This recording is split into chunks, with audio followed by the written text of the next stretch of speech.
Hey everybody, my name's Eli. I want to welcome you to my channel. I am currently creating some new content specifically for guitar playing people who don't have a ton of money and also don't like have to not spend any money at all.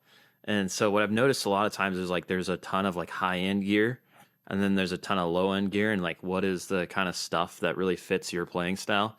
So I'm actually going to do a review on this Gretsch 5220, Gretsch Electromatic P5220. I bought this in March of 2020, and I've had it about 3.5 years now, and it's been awesome for me. I literally will never get rid of this guitar because I bought it off the off the wall at Guitar Center. Played a bunch of guitars, and it just felt like head and shoulders above everything else. At the time I bought it, it was about $500. Now I see they're up on Sweetwater for $600. It's a set neck on the back here. I've done all my own maintenance on this bad boy. It's got these Gretsch Broadtron pickups. 3-way selector switch. So up is neck, middle's both, down is the bridge. I believe it's a Tune-O-Matic bridge. Anchored Adjust-O-Matic with V-stop tail is actually what Sweetwater says on the current. It's a black walnut fingerboard, mahogany body, and a thin U profile neck.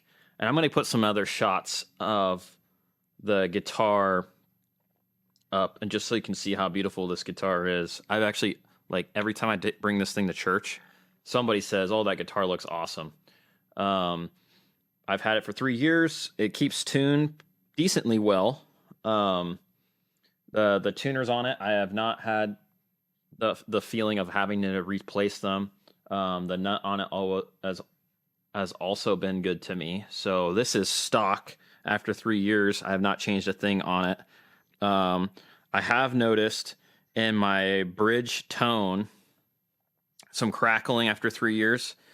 Like there's some sort of grounding issue, but for there to be a grounding issue after 3 years, I mean, that's, for me, like not a huge deal. I think we should all be doing some amount of maintenance to our guitars.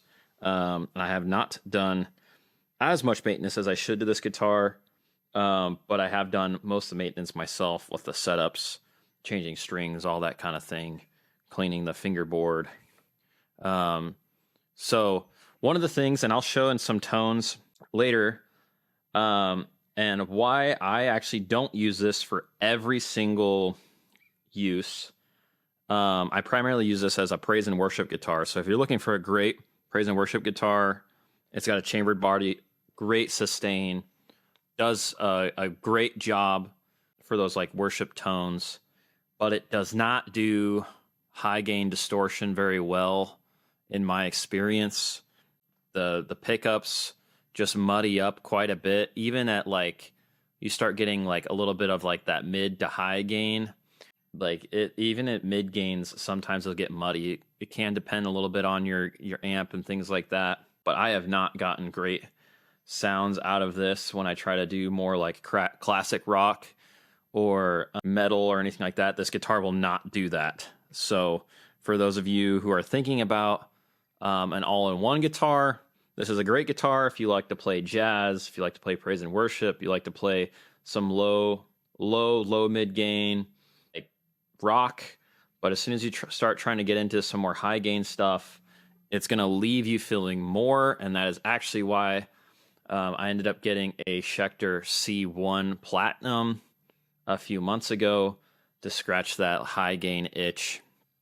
And I'll make another video about that guitar.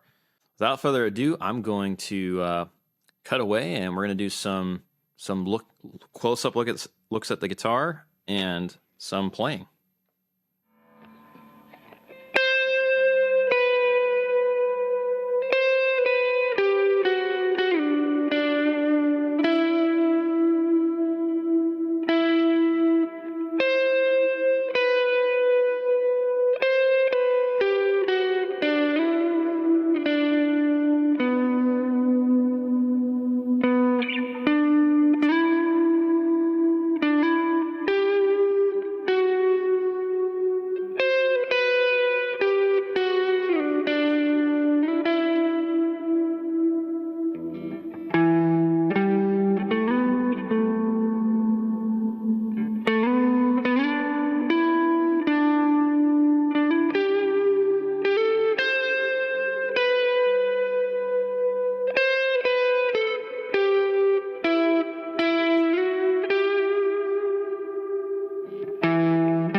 All right, so that was some tones from this Gretsch.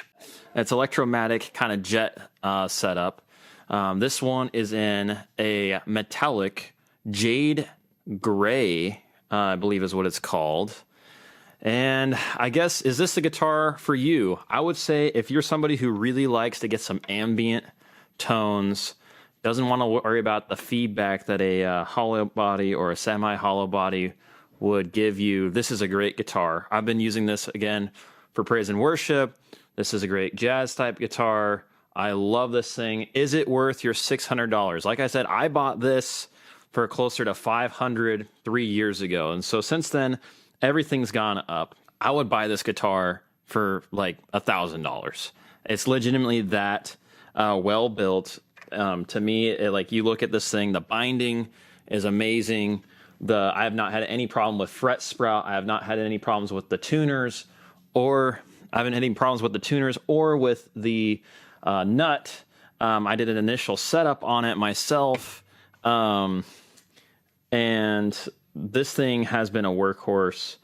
The great thing is you can find this thing cheaper, used, and you don't have to spend $1,000. You can get a great, legitimately great guitar for about $600. I'm going to basically be covering a lot of that kind of stuff here on this channel. Great guitar gear that's not going to break your bank, but also not be super cheap. If you've enjoyed this episode of this channel, please like and subscribe. Leave your thoughts down in the comment section. I can't wait to share another video with you guys. Have a great day.